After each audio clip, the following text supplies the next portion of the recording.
안녕하세요. 의사 김민수입니다. 오늘도 건강한 하루를 보내고 계신가요? 여러분, 병원비가 무섭다고들 하시죠? 사실 약보다 더 무서운 건 바로 잘못된 생활 습관입니다. 30년간 수많은 환자분들을 진료하면서 깨달은 게 있습니다. 건강하게 오래 사시는 분들에게는 특별한 공통점이 있더라고요. 비싼 건강식품도 아니고 특별한 유전자도 아닙니다. 바로 매일 실천하는 작은 습관들이었습니다. 오늘은 제가 평생 건강을 지켜주는 생활 습관 10가지를 여러분께 말씀드리려고 합니다. 하나하나가 정말 중요한 내용이니 끝까지 함께 해주시고요. 이 영상이 도움이 되신다면 구독과 좋아요 꼭 눌러주세요. 여러분의 작은 클릭 하나가 더 많은 분들께 건강 정보를 전할 수 있습니다. 그럼 지금부터 시작하겠습니다. 첫 번째 습관, 아침에 눈 뜨자마자 물 한 잔 마시기입니다. 여러분, 아침에 일어나서 제일 먼저 무엇을 하시나요? 커피 한 잔? 아니면 바로 화장실? 저는 환자분들께 항상 말씀드립니다. 눈 뜨자마자 미지근한 물 한 잔을 천천히 드시라고요. 왜냐하면 우리 몸은 자는 동안 최소 6시간에서 8시간 동안 물을 한 방울도 섭취하지 않습니다. 그동안 우리 피는 걸쭉해지고 혈관은 수축되어 있습니다. 특히 60대 이후에는 혈액 점도가 높아지면서 뇌경색이나 심근경색 위험이 높아지거든요. 실제로 새벽이나 이른 아침에 심혈관 질환이 가장 많이 발생합니다. 제가 진료했던 한 75세 남성 환자분이 계십니다. 고혈압과 당뇨가 있으셨는데 매일 아침 물 한 잔을 꾸준히 드신 지 6개월 만에 혈압약을 한 알 줄일 수 있었습니다. 물론 다른 생활 습관 개선도 함께 했지만 아침 물 한 잔의 효과가 정말 컸습니다. 물은 꼭 미지근하게 드세요. 찬물은 위장에 자극을 주고 혈관을 수축시킵니다. 그리고 천천히 5분 정도 시간을 두고 한 모금씩 음미하듯 드시는 게 좋습니다. 이렇게 하면 장도 깨어나고 하루를 시작하는 몸의 준비 운동이 됩니다. 정말 간단하지만 강력한 습관입니다. 두 번째 습관, 하루 7시간 숙면입니다. 여러분, 어젯밤 잘 주무셨나요? 나이가 들수록 잠이 없어진다고들 하시죠.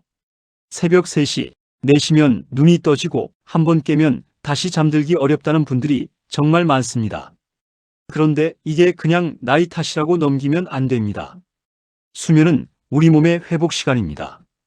자는 동안 우리 뇌는 낮에 쌓인 노폐물을 청소하고 면역세포들은 몸속 이상 세포들을 제거합니다. 손상된 세포들이 재생되고 호르몬이 분비되면서 다음 날을 준비합니다. 그런데 수면이 부족하면 이 모든 과정이 제대로 이루어지지 않습니다. 특히 60대 이후에는 수면의 질이 더욱 중요합니다. 하루 7시간, 이게 황금 시간입니다. 너무 적어도 문제지만 9시간 이상 자는 것도 오히려 건강에 좋지 않다는 연구 결과들이 있습니다. 그럼 어떻게 해야 잘 잘 수 있을까요? 제가 환자분들께 드리는 팁이 있습니다. 첫째, 저녁 6시 이후에는 카페인을 피하세요. 커피는 물론이고 녹차, 홍차도 마찬가지입니다. 둘째, 잠들기 2시간 전에는 스마트폰을 내려놓으세요. 블루라이트가 수면 호르몬인 멜라토닌 분비를 방해합니다. 셋째, 침실 온도는 18도에서 20도 정도로 시원하게 유지하세요.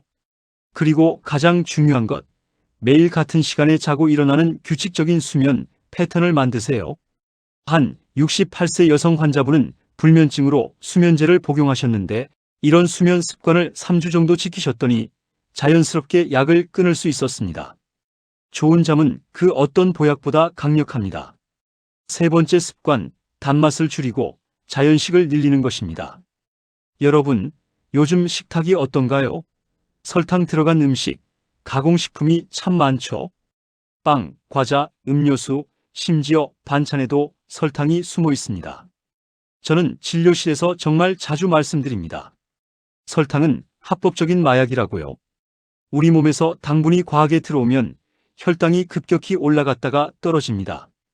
이 과정이 반복되면 췌장이 지치고 결국 당뇨병으로 이어집니다. 당뇨는 다시 심장병, 뇌졸중, 신장병, 실명까지 부를 수 있는 무서운 질환입니다. 특히 60대 이후에는 인슐린 저항성이 높아져서 더욱 조심해야 합니다. 그렇다고 아예 단맛을 끊으라는 게 아닙니다. 자연에서 온 단맛은 괜찮습니다. 과일, 고구마, 단호박 같은 자연식품의 단맛은 식이섬유와 함께 천천히 흡수되기 때문에 혈당을 급격히 올리지 않습니다. 제가 추천하는 식단은 이렇습니다.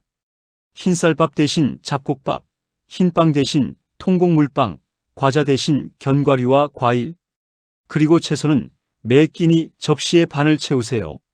채소의 식이섬유가 혈당 조절에 정말 좋습니다. 한 72세 남성 환자분은 당화 혈색소가 8.5까지 올라가셨는데 식단을 바꾸고 3개월 만에 6.8로 떨어뜨리셨습니다. 약도 중요하지만 입에서 들어가는 음식이 진짜 약입니다. 네 번째 습관, 하루 30분 걷기입니다. 여러분, 오늘 얼마나 걸으셨나요? 집 안에만 계시진 않으셨나요? 저는 항상 말합니다. 걷기는 공짜 명약이라고요. 걷기는 우리 몸 전체를 움직이는 가장 안전하고 효과적인 운동입니다. 심장을 튼튼하게 하고 혈액순환을 돕고 혈압을 낮추고 혈당을 조절하고 뼈를 강화하고 우울증을 예방합니다. 이 모든 게 그냥 걷기만 해도 됩니다. 하루 30분, 일주일에 5일만 걸어도 심혈관 질환 위험이 30% 이상 감소한다는 연구 결과가 있습니다. 그리고 걷기는 무릎에도 부담이 적어서 관절염이 있으신 분들도 할 수 있습니다. 오히려 적당한 걷기는 관절을 보호합니다.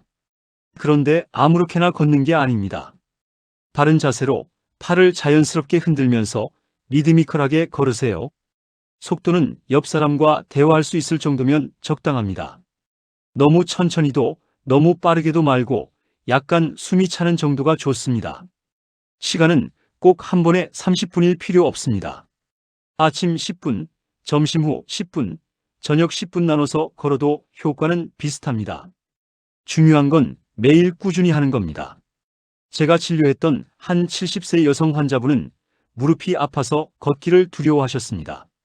그런데 제가 천천히 하루 10분부터 시작하자고 권했고 3개월 후에는 하루 40분씩 걸으시더니 오히려 무릎 통증이 줄어들었다고 하셨습니다. 혈압약도 한 알 줄이셨고요. 신발도 중요합니다. 쿠션이 좋고 발에 잘 맞는 운동화를 신으세요. 여러분의 발이 여러분을 먼 곳까지 데려갈 겁니다. 5번째 습관, 장 건강을 지키는 것입니다. 여러분, 요즘 배변이 규칙적이신가요? 변비나 설사로 고생하고 계시진 않나요? 장은 제2의 뇌라고 불립니다. 장이 건강해야 온몸이 건강합니다. 우리 장에는 100조 개가 넘는 미생물이 살고 있습니다. 이 장 내 미생물들이 면역력의 70%를 담당합니다.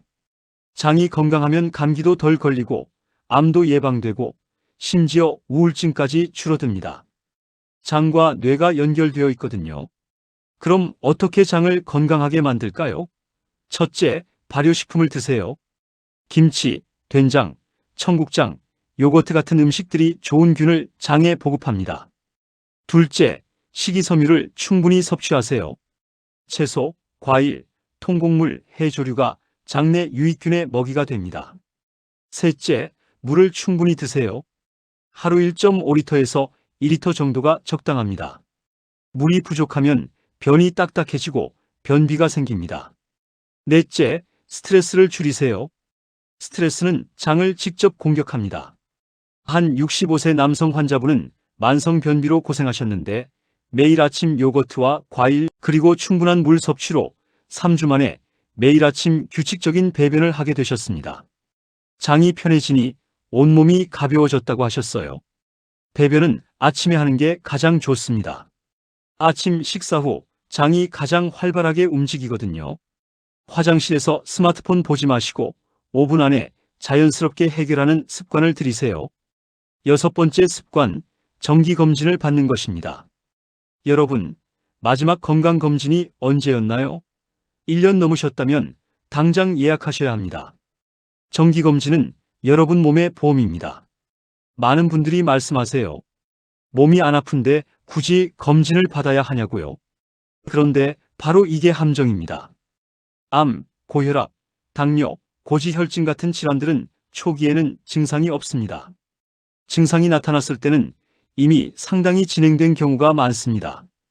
60대 이후에는 1년에 한 번 종합검진을 꼭 받으셔야 합니다. 혈압, 혈당, 콜레스테롤 수치는 기본이고 위내시경과 대장내시경은 2년에 한 번씩 받으세요.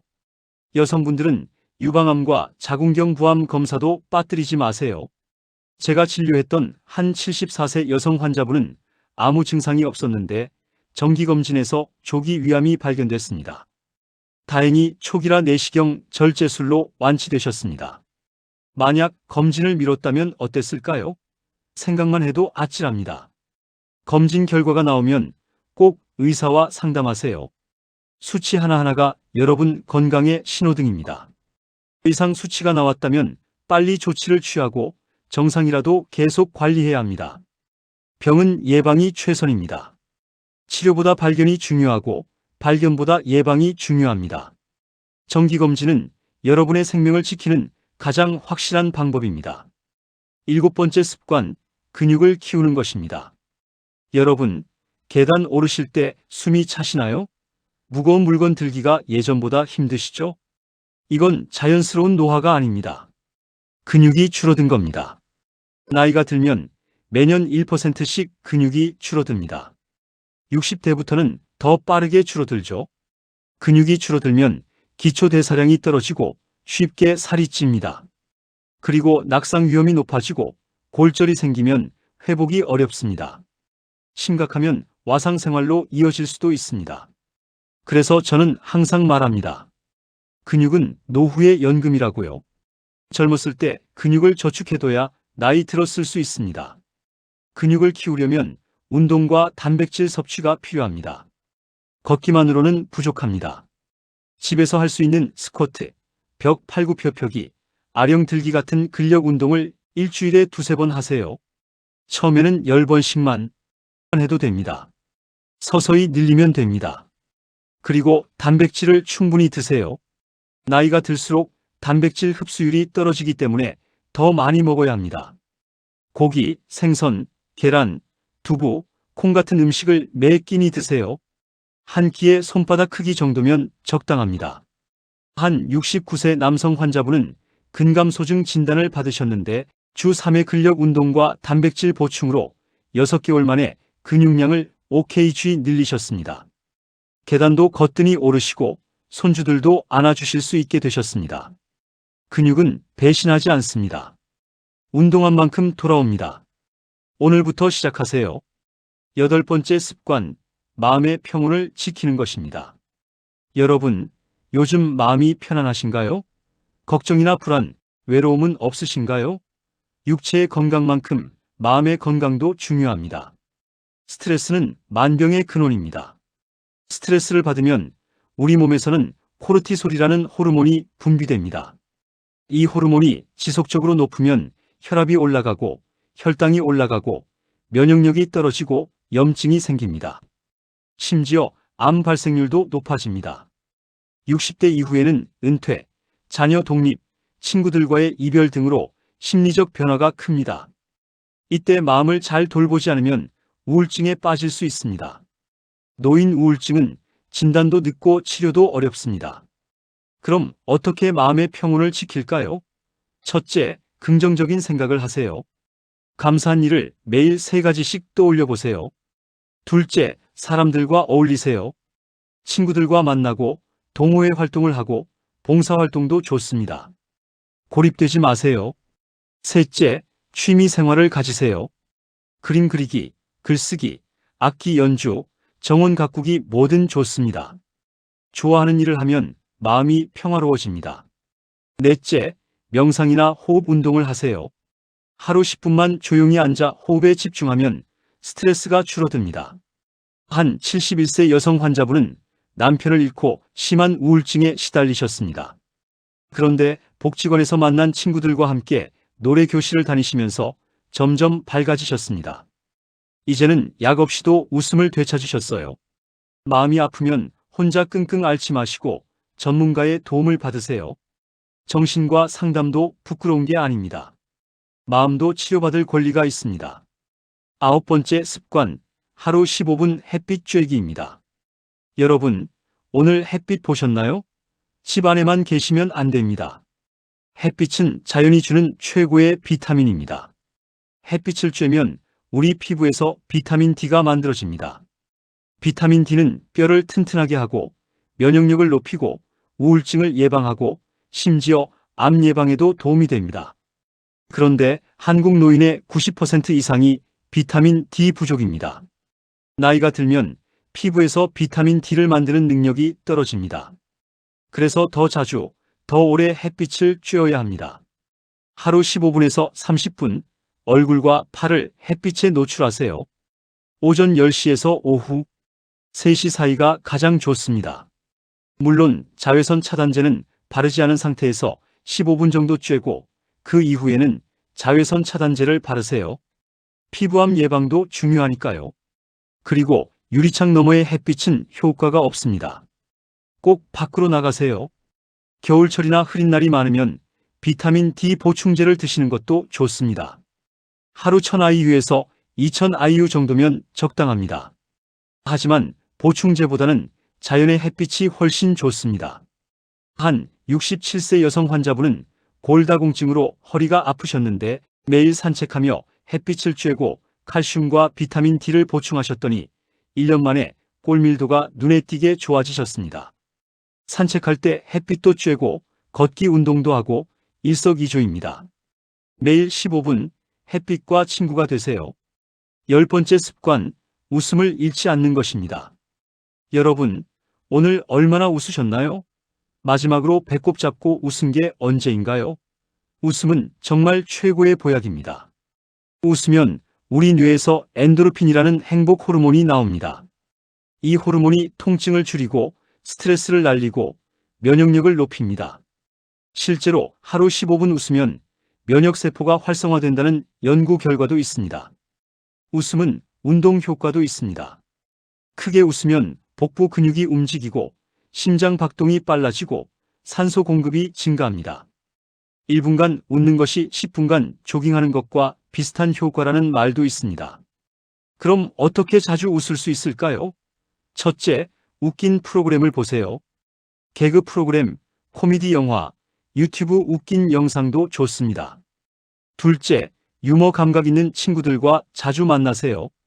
함께 웃는 게 혼자 웃는 것보다 훨씬 좋습니다. 셋째, 웃음 요가나 웃음 치료 프로그램에 참여해 보세요. 요즘 복지관이나 보건소에서 무료로 진행하는 곳들이 많습니다. 넷째, 거울 보고 웃는 연습을 하세요. 억지로라도 웃다 보면 진짜 웃음이 나옵니다.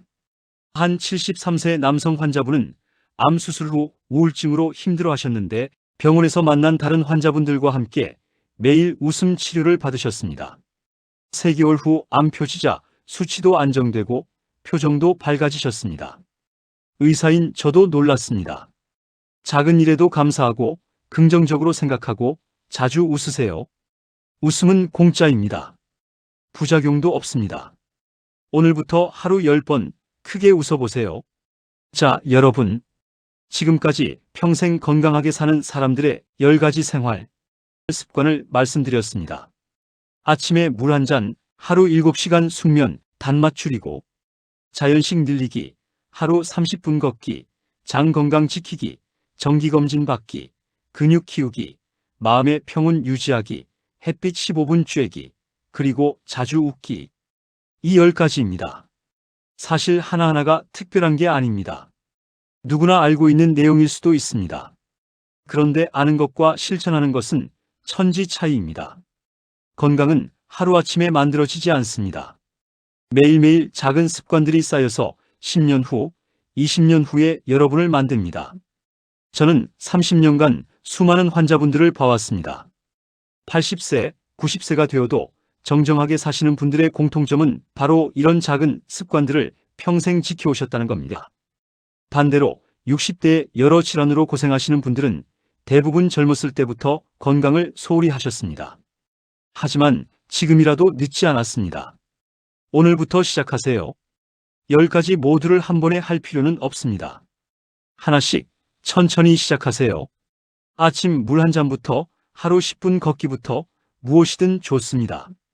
작은 변화가 큰 차이를 만듭니다. 여러분의 몸은 여러분이 가장 오래 살아갈 집입니다. 그 집을 잘 관리하는 것은 여러분의 책임이자 권리입니다. 자녀들에게 재산을 물려주는 것도 좋지만 건강한 모습으로 오래 함께하는 것이 더 큰 선물입니다. 오늘 이 영상을 끝까지 시청해주신 여러분께 진심으로 감사드립니다. 이 영상이 도움이 되셨다면 구독과 좋아요, 댓글로 함께 건강을 나눠주세요. 여러분의 클릭이 또 한 분의 건강을 지킵니다. 그리고 주변의 부모님, 친구분들께도 이 영상을 꼭 공유해주세요. 다음 영상에서는 더욱 유익한 건강 정보로 찾아뵙겠습니다. 여러분, 건강하세요. 오늘도 좋은 하루 보내시고 내일은 오늘보다 더 건강한 하루가 되시길 바랍니다. 여러분의 내일은 오늘보다 훨씬 젊고 건강해질 겁니다. 감사합니다. 의사 김민수였습니다.